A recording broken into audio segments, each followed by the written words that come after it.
نستعينه ونستغفره ونعوذ بالله من شرور أنفسنا ومن سيئات أعمالنا من يهد الله فلا مضل له ومن يضلله فلا هادي له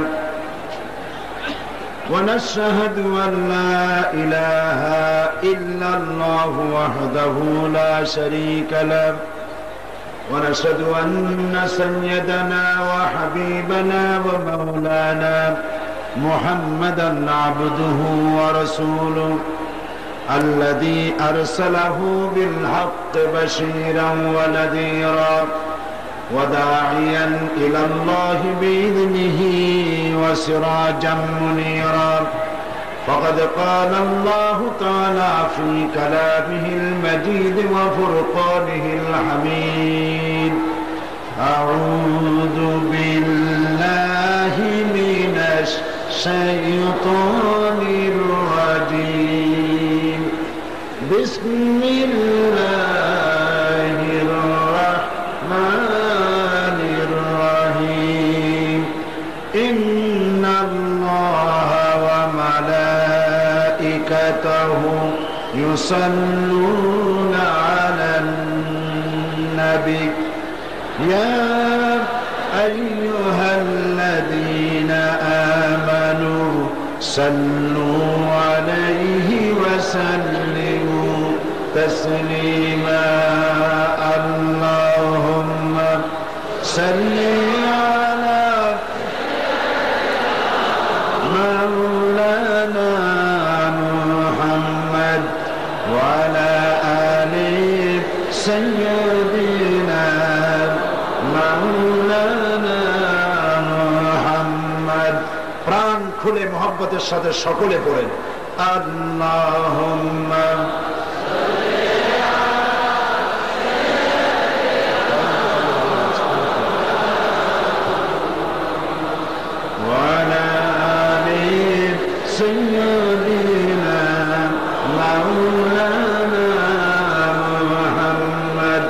بلغ العلا بكماله كشف الدجى بجماله حسنت جميع خصاله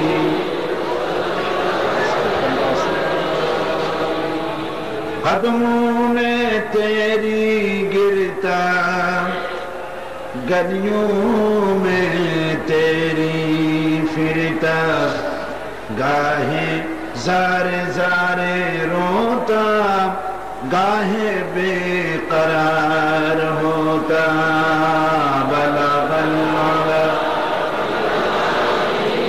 कशफत दुजा बिजमालिही असनद जमीअ खसालिही सल्लो कदमों में मुस्तफा की मेरा मज़ार होता वो खाक पाक होती मैं खाक सार होता बलगल उला बिकमालिही कशफत दुजा बिजमालिही हसनत जमीअ खसालिही सल्लु अलैहि व आलिहि अल्लाहुम्मा आमीन रब्बना ज़लमना अनफुसना व इन लम तग़फिर लना व तरहमना लनकूनन्ना मिनल खासिरिन आय अल्लाह ताआला 5 दिन ব্যাপী তাফসীরুল কোরআন মাহফিলের আজকের এই সমাপনী দিবসে লক্ষ লক্ষ নরনারী নিয়ে তোমার দরবারে হাত তুলেছি মেহেরবানি করে দুরূদ ও সালাম টুকুন সোনার মদিনায় নবী পাকের রওজা মুবারকে পৌঁছে দাও तमाम পৃথিবীর মাটির নিচে যত মুমিন মুমিনাত শুয়ে আছেন তাদের আরওয়ার পরে সওয়াব পৌঁছে দাও রব্বুল আলামিন এই মাহফিলের আয়োজন যারা করেছেন আর শোনার জন্য যারা এসেছেন কিয়ামতের দিন মুসিবতের সময় এই মাহফিল আমাদের সকলের জন্য নাজাতের জরিয়া বানিয়ে দিও আল্লাহ রব্বুল আলামিন তোমার লক্ষ লক্ষ বান্দার বান্দি তাফসীরের ময়দানে এসে হাজির হয়েছে, বসতে দেওয়ার জায়গা নাই। আল্লাহ তুমি দয়া করে তোমার বান্দা বান্দিদের বসার ব্যবস্থা করে দাও। নীরবে নিশ্চুপে থেকে আদব প্রদর্শন করে মোনাজাত পর্যন্ত সকল বান্দা বান্দিদেরকে মাহফিলে থাকার তৌফিক দান করে দাও। ইয়া রব, করম তু अगर करे वो बात दे जुबान को जो दिल पर असर करे। रब्बना तक़ब्बल मिन्ना इन्नका अंतस समीउल अलीम व तुब अलैना इन्नका अंतत तव्वाबुर रहीम। सुब्हान रब्बिका रब्बिल इज्जति अम्मा यसिफून व सलामुन अलल मुरसलीन वल्हम्दुलिल्लाहि रब्बिल आलमीन।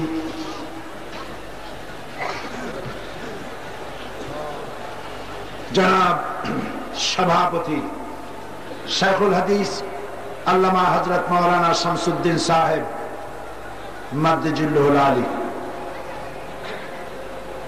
आजकेर महफिलेर रौनक बख्श मेहमान औलाद रसूल अल्लामा हजरत मौलाना अनवार हुसैन ताहिर जाबिरी अल मदानी अतालल्लाहु उम्रहु व बारकल्लाहु फी हयाती। हज़रात उलमाए किराम, उपस्थित बांग्लादेशेर विभिन्न जिला थेके आगत, पार्श्ववर्ती देश थेके आगत आल्लाहर बान्दा ओ बान्दिरा, এই মাহফিলে উপস্থিত हज़रात उलमाए किराम, সুধী মণ্ডলী, শ্রদ্ধা মা ও বোনেরা, প্রিয় সাংবাদিক বৃন্দ, আসসালামু আলাইকুম ওয়া রাহমাতুল্লাহি ওয়া বারাকাতুহু।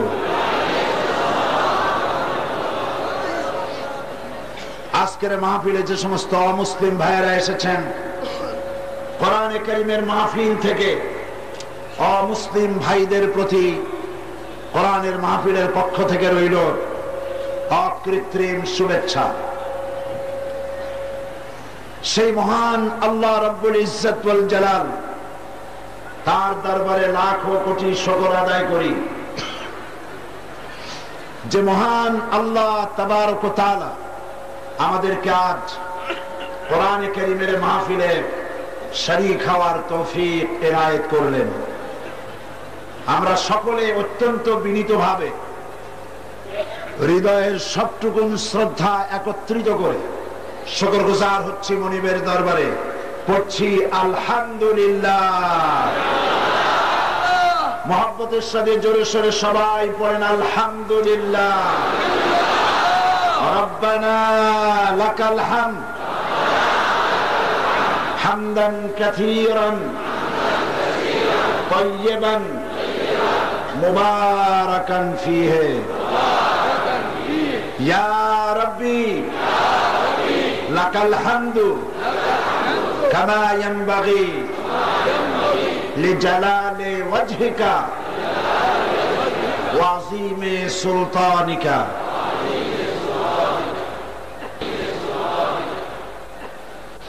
विशाल आकाशेर मालिक, विस्तीर्ण এই জমিনের মালিক, সমুদ্র মহাসমুদ্র পাহাড় পর্বতের মালিক, কুল কায়নাতের মালিক, কাদের মতলব আল্লাহ সুবহানাহু ওয়া তাআলার দরবারে শুকরিয়া আদায় করে নিলাম।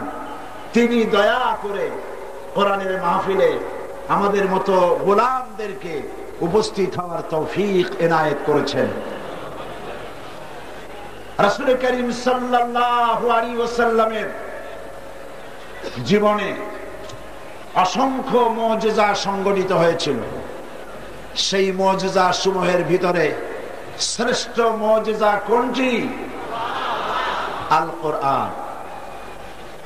সেই কোরআনের মুজিজা রাসূল করিম সাল্লাল্লাহু আলাইহি ওয়াসাল্লামের ইন্তেকালের পর হুজুরের সাথে কবরে চলে গেছে না এখনো আছে?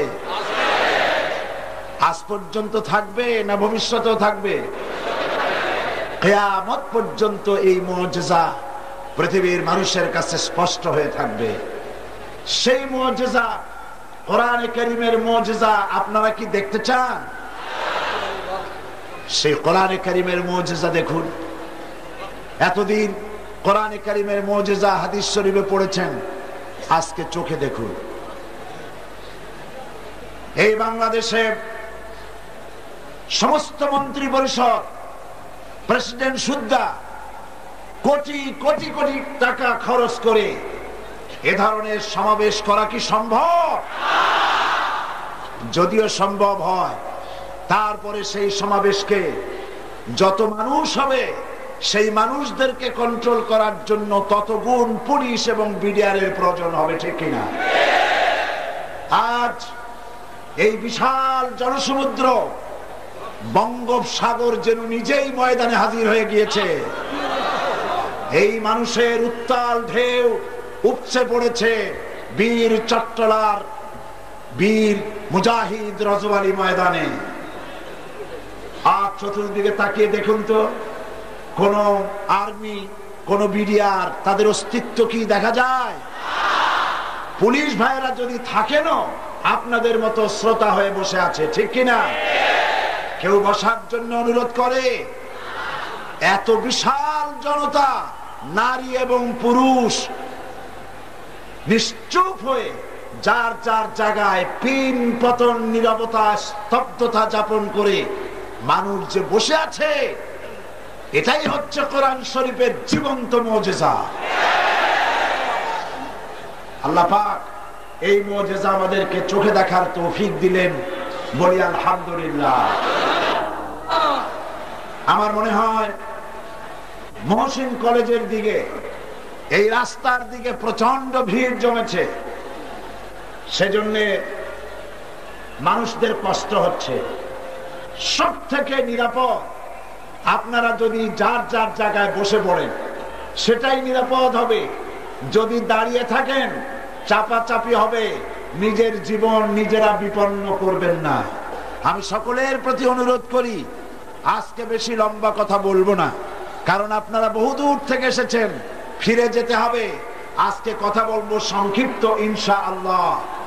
আমি অনুরোধ করব, যার যার জায়গায় বসে পড়ুন, আওয়াজ করবেন না।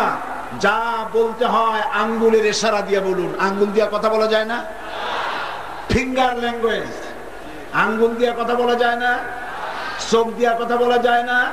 সুতরাং চোখ দিয়ে আঙ্গুল দিয়ে ইশারা করে কথা বলুন।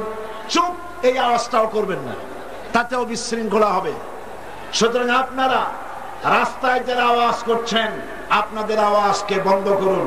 আমি এরপরে আর একটি কথাও এই সম্পর্কে বলবো না। আল্লাহ সকলকে ধৈর্য ধারণ করে বসার তৌফিক এনায়েত করুন। আমরা এসেছি কোরআনে কারীমের আলোচনা শোনার জন্য। এই কোরআনে কারীম থেকে আমি আপনাদের সামনে আলোচনা করব বিমাশিয়াতিল্লাহ বিইজনিল্লাহ। তবে আমার তো কোনো সেই ধরনের ইলম নাই যা দিয়ে আপনাদেরকে আমি বুঝাতে পারবো। সুবহানাকা লা ইলমা লানা ইল্লা মা আল্লামতানা আলাইহি তাওয়াক্কালতু ওয়া ইলাইহি উনীব। সেই মহান আল্লাহ রাব্বুল আলামিনের দরবারে ফরিয়াদ করছি, তিনি যেন দয়া করে আপনাদের সামনে যে ধরনের কথা বললে পরে আপনাদের উপকার হবে, আমার নিজের ফায়দা হবে, তেমন কথাগুলি যেন বলার তৌফিক আল্লাহ পাক আমাদেরকে দান করে দেন। আমি আপনাদের সামনে আলোচনা করতেছিলাম কোন সূরা থেকে, মনে আছে তো?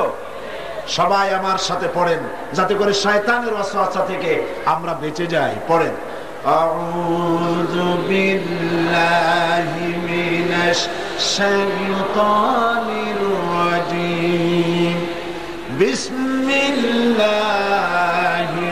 রাহমানির রাহিম।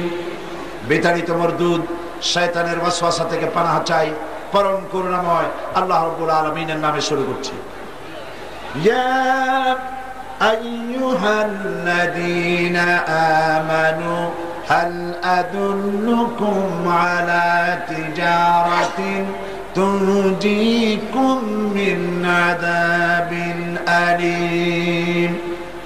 تؤمنون بالله ورسوله وتجاهدون في سبيل الله بأموالكم وأنفسكم ذلكم خير لكم إن كنتم تعلمون صدق الله العظيم আল্লাহ পাক বলছেন, হে বিশ্বাসীরা, তোমরা যারা আমার উপরে ঈমান এনেছো, শোনো, আমি কি তোমাদেরকে এমন একটি ব্যবসার কথা বলবো না যে ব্যবসা তোমাদেরকে জাহান্নামের কঠিন পীড়াদায়ক শাস্তি থেকে রক্ষা করবে? এমন একটি ব্যবসার কথা কি বলবো না? তার মানে হলো অবশ্যই বলবো। বলি আলহামদুলিল্লাহ। সেই ব্যবসাটা ভেতরে আল্লাহ পাক তিনটি পুঁজি ইনভেস্ট করতে বলেছেন, তিনটি ক্যাপিটাল, তিনটি পুঁজি বিনিয়োগ করার জন্য বলেছেন। সেই তিনটি পুঁজি কয়টি আমি বলেছি আপনাদের সামনে? দুটি বলেছি, একটি বাকি। তিনটি পুঁজির একটি ছিল তুমিনুনা বিল্লাহ, আল্লাহর প্রতি ঈমান। দুই নম্বরে ছিল রিসালাতের প্রতি ঈমান। প্রথম দিনে আল্লাহ পাকের প্রতি ঈমানের কথা আমরা আলোচনা করেছি। দ্বিতীয় দিনেও আল্লাহ পাকের ঈমানের কথা আপনাদের সামনে আলোচনা করেছি, মনে আছে না? তৃতীয় এবং চতুর্থ দিনে রিসালাতের উপর ঈমান, আকীদাগত কতগুলি কথা বলেছি, যে রাসূল করিম সাল্লাল্লাহু আলাইহি সাল্লাম মানুষ ছিলেন। মনে আছে কথাগুলি? তিনি কি ছিলেন? মানুষ ছিলেন, এবং তিনি গায়বের ইলম ততটুকুন জানতেন যতটুকুন আল্লাহ পাক তাকে জানিয়েছিলেন। আল্লাহ পাক যে অর্থে আলিমুল গায়ব, মুহাম্মদ সাল্লাল্লাহু আলাইহি ওয়াসাল্লাম সেই অর্থে আলিমুল গায়ব নন। এই কথাগুলি মনে আছে কিনা?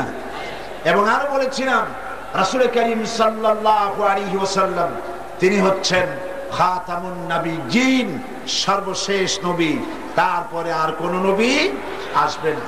এই আকীদাগত কথাগুলি আপনাদের সামনে আমি আরজ করেছি। আজকে বলবো ওয়া তুজাহিদুনা ফি সাবিলিল্লাহি বিআমওয়ালিকুম ওয়া আনফুসিকুম যালিকুম খায়রুল লাকুম ইন কুনতুম তা'লামুন। আল্লাহর রাস্তায়, এটা হলো 3 নম্বরের পুঁজি। আল্লাহর রাস্তায় জিহাদ করতে হবে মাল দিয়ে আর জান দিয়ে। যালিকুম খায়রুল লাকুম, এরই মধ্যে তোমাদের কল্যাণ নিহিত। ইন কুনতুম তা'লামুন, যদি তোমরা ইসলামকে বুঝে থাকো, তাহলে এরই ভেতরে এই তিনটি জিনিস বোঝা আর আমল করার মধ্যেই তোমাদের কল্যাণ নিহিত রয়েছে। বলি আলহামদুলিল্লাহ। এখন জিহাদ, ওয়া তুজাহিদুনা ফি সাবিলিল্লাহ, আল্লাহর রাস্তায় জিহাদ করতে হবে। জিহাদ কাকে বলে? জিহাদ শব্দটি উচ্চারণ করলেই শ্রোতা মণ্ডলীর নজরের মধ্যে তাদের খেয়াল হয় জিহাদ মানে হচ্ছে উটের উপরে অথবা অশ্ব পৃষ্ঠে আরোহিত একজন মুসলমান, মাথায় পাগড়ি বাঁধা, বাতাসে দাড়িগুলি তার দুই দিকে উড়ে চলেছে, হাতে নাঙ্গা তরবারি, যারে যেখানে পায় সমানে কাটিয়া 2 টুকরা করে ভালাইতেছে, এর নাম জিহাদ। এর নাম কি? জিহাদ। অমুসলিমদের হাতে কলম ছিল, ওয়ালাকিন কলমদার কাফে দুশমনাস্ত, দুশমনদের হাতে কলম ছিল। মুসলমানদের শ্রেষ্ঠ ইবাদত ঈমানের পরেই, ঈমানের পরেই শ্রেষ্ঠ ইবাদত কোনটি? عن أبي ذر رضي الله تعالى عنه قال قلت يا رسول الله أي العمل أفضل قال الإيمان بالله والجهاد في سبيل الله। হযরত আবু যর রাদিয়াল্লাহু তাআলা আনহু জিজ্ঞেস করছেন, হে রাসূল, সবথেকে আফদল আমল কোনটি? হুজুর বলেছেন ঈমান। তারপরে কোনটি? তারপরে হচ্ছে আল্লাহর রাস্তায় জিহাদ। সেই জিহাদকে গোটা দুনিয়ার মানুষের সামনে খারাপ ভাবে চিত্রিত করেছে অমুসলিমরা। শুধু অমুসলিম লেখক, সাংবাদিক নয়, সাহিত্যিক নয়, আরো এক শ্রেণী কাজ করেছে। তারা কারা? বলবো তাদের কথা? তারা হচ্ছে এই পৃথিবীর 4টি মহাদেশের অন্তত 800 দেশ ভ্রমণ করার সুযোগ আল্লাহ পাক তার গোলামকে দান করেছেন। আমি পৃথিবীতে কোথাও দেখি নাই কোন জাতি তার ধর্মের দেবতাকে গালি দেয়, কোন জাতি তার ধর্মীয় নেতৃবৃন্দকে গালি দেয়, কোন জাতি তার ধর্মীয় পুস্তককে নিন্দা করে। পৃথিবীর মধ্যে একমাত্র পোড়া কপালিয়া জাত মুসলমান নামধারী এক শ্রেণীর বুদ্ধিজীবী, এক শ্রেণীর সাংবাদিক তাদের পত্র পত্রিকায়, তাদের কবিতার সাহিত্যে, তাদের নাটকে, তাদের কবিতায় আল্লাহর কোরআনকে গালি দিচ্ছে, মুসলমানদেরকে গালি দিচ্ছে। এর চাইতে বড় পোড়া কপাল আর কেউ হতে পারে না।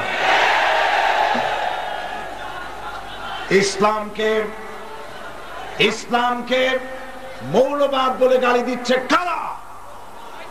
এই নামধারী মুসলমানেরাই, এই নামধারী মুসলমানেরাই ইসলামকে মৌলবাদ বলে গালি দিচ্ছে, মুসলমানদেরকে মৌলবাদী বলে গালি দিচ্ছে।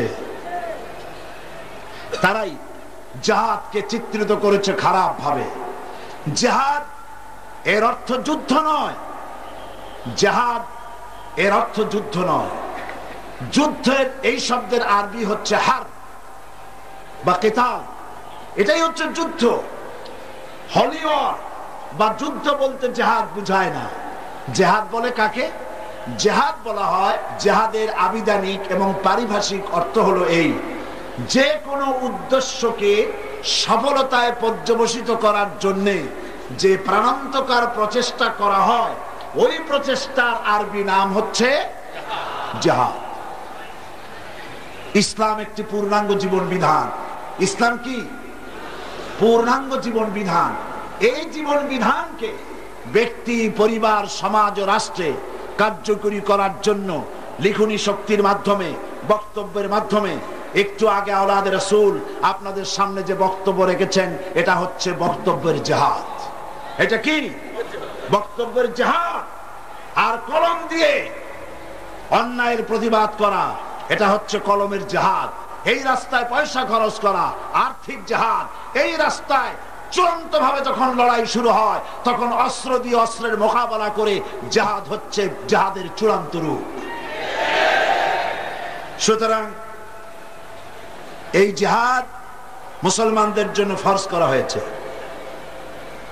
আল্লাহ রাব্বুল আলামিন বলেন, আল্লাযীনা আমানু ইউকাতিলুনা ফি সাবিলিল্লাহ,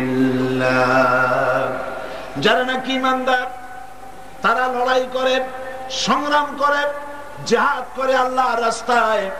ওয়াল্লাযীনা কাফারু ইউকাতিলুনা ফি সাবিলিত তাগুত, আর যারা নাকি কাফের তারা লড়াই করে তাগুতের পথে। কার পথে লড়াই করে? তাগুতের পথে। তাগুত কাকে বলে? তাগুত বলা হয় যে শক্তি নিজে শুধু আল্লাহর আইন অমান্য করে বসে থাকে না, অন্যদেরকেও অমান্য করতে বাধ্য করে, তাকে আরবিতে কি বলা হয়? তাগুত। নদীর পানি, কর্ণফুলীর পানি যতক্ষণ পার দুই কিনারাকে রক্ষা করে প্রবাহিত হয়, ততক্ষণ বলা যায় কর্ণফুলীর নদীর পানি নদীর আইন মেনে চলছে। কিন্তু যদি এই পানি জলোচ্ছ্বাস হয়ে, প্লাবিত হয়ে, দুকুল চেপে কেনারা প্লাবিত করে দেয়, তখন আরবিতে এটাকে বলা হয় তগাল বাহার, অর্থাৎ দরিয়ার ভিতরে তাগুতি শক্তি এসেছে, সীমা লঙ্ঘনকারী শক্তি এসেছে। আপনারা লক্ষ্য করুন, কোরআন শরীফ আল্লাহ পাক বলছেন, হযরত মূসা আলাইহিস সালামকে আল্লাহ পাক পাঠাইছিলেন কার কাছে? আল্লাহ রাব্বুল আলামিন বলেন, ইযহাব ইলা ফিরআউনা ইন্নাহু তাগা, হে মূসা ফিরআউনের কাছে যাও, যেহেতু ফিরআউন সার্কাস হয়েছে, সীমা লঙ্ঘন করেছে, তার কাছে চলে যাও, তার কাছে গিয়ে দ্বীনের দাওয়াত দাও। সুতরাং এই তাগুতি শক্তির বিরুদ্ধে লড়াই করে যারা, তারাই হচ্ছে মুমিন। আর যারা কাফের, তাগুতের বিরুদ্ধে যারা লড়াই করে তারা হচ্ছে মুমিন, আর তাগুতের পক্ষে যারা লড়াই করে তারা হলো কাফের। এই পৃথিবী হচ্ছে আল্লাহ পাকের। এই পৃথিবী কার? আল্লাহ পাকের। এই পৃথিবীতে আল্লাহ ছাড়া অন্য কারো সৃষ্টি আছে? সমস্ত সৃষ্টি জগৎকে কে সৃষ্টি করেছেন? চিল্লায় বলুন।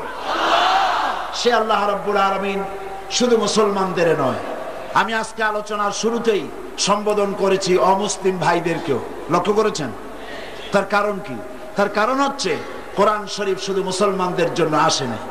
হাদা বায়ানুন লিন্নাস হুদাল লিন্নাস, এটা আসছে গোটা পৃথিবীর সমস্ত মানব মণ্ডলীর জন্য।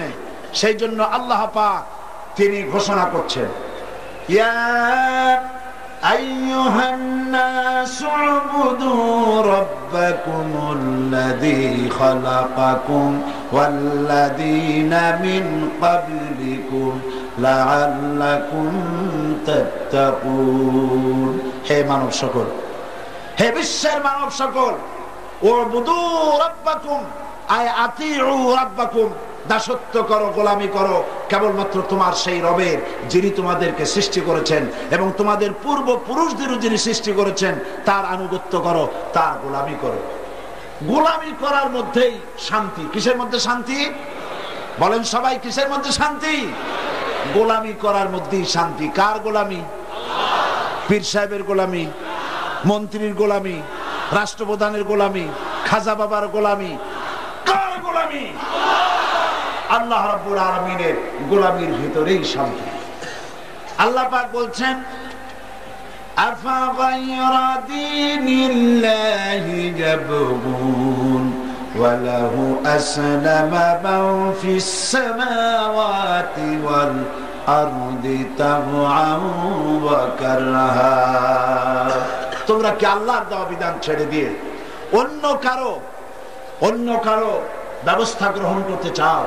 ওয়ালাহু আসলামা মান ফিস সামাওয়াতি ওয়াল আরদ, অথচ আকাশে যা কিছু আছে, জমিনে যা কিছু আছে, সব আইন মেনে চলছে কার? আল্লাহ। আরো জোরে বলুন, ওয়ালাহু আসলামা মান ফিস সামাওয়াতি ওয়াল আরদ, আকাশে যা আছে, জমিনে যা আছে, সব আইন মানতেছে আল্লাহর আইন মানে বলে মহাশূন্যে চন্দ্র সূর্য গ্রহ নক্ষত্র সৌররাজি সব শান্তির ভিতরে আছে, দরিয়ার ভিতরে মাছেরা শান্তিতে আছে, জঙ্গলের ভিতরে জঙ্গলি প্রাণীগুলি শান্তিতে আছে। আল্লাহর আইন মানে বলে।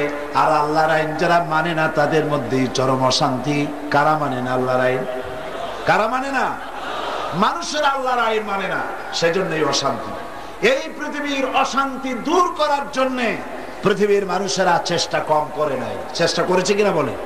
পৃথিবীর মানুষেরা চেষ্টা করেছে কিনা? মানুষেরা এই পৃথিবীর মানুষকে শান্তিতে রাখার জন্য চেষ্টা করেছে।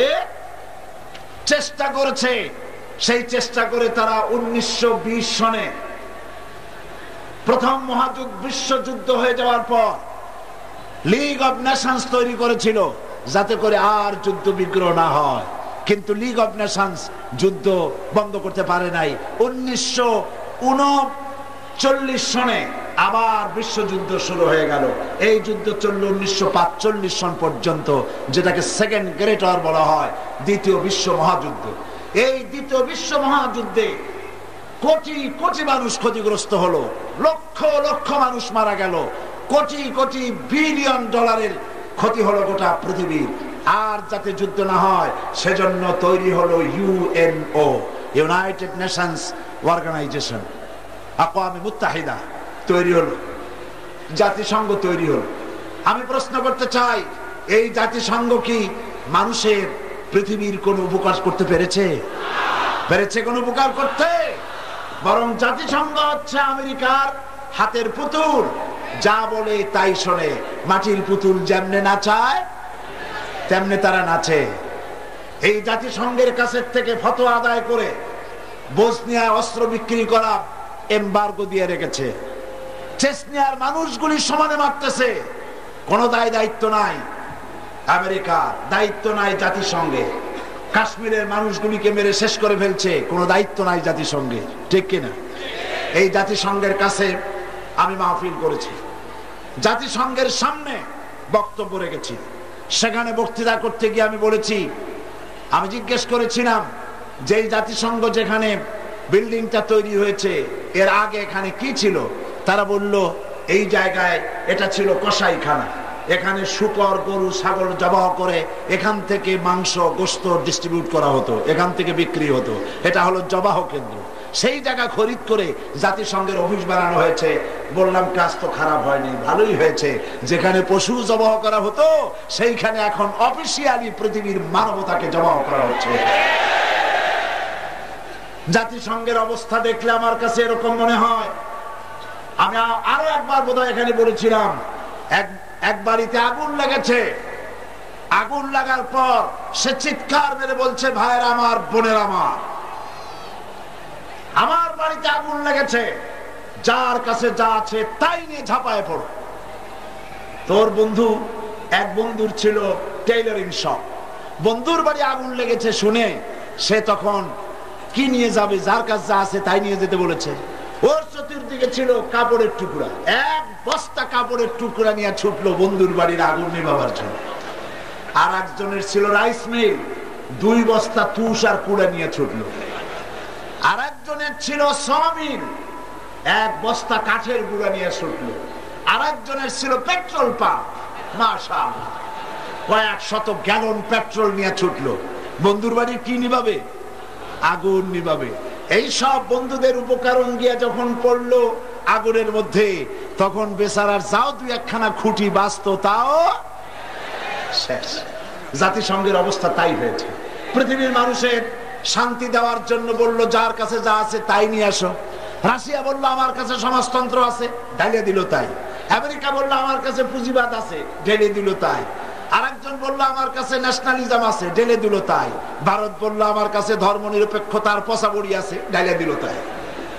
সুতরাং পৃথিবীর মানুষের তৈরি করা এই সব মতবাদ ঢাললো যেই জাতিসংঘের মধ্যে, সেইখানে পৃথিবীর অশান্তির আগুনের ভিতরে ঘৃতাহুতি দিয়ে গোটা দুনিয়ার অশান্তির আগুনকে 1000 গুণে প্রজ্বলিত করে দিয়ে দুনিয়ার মানুষকে ভেজে পুড়ে শেষ করে দিল।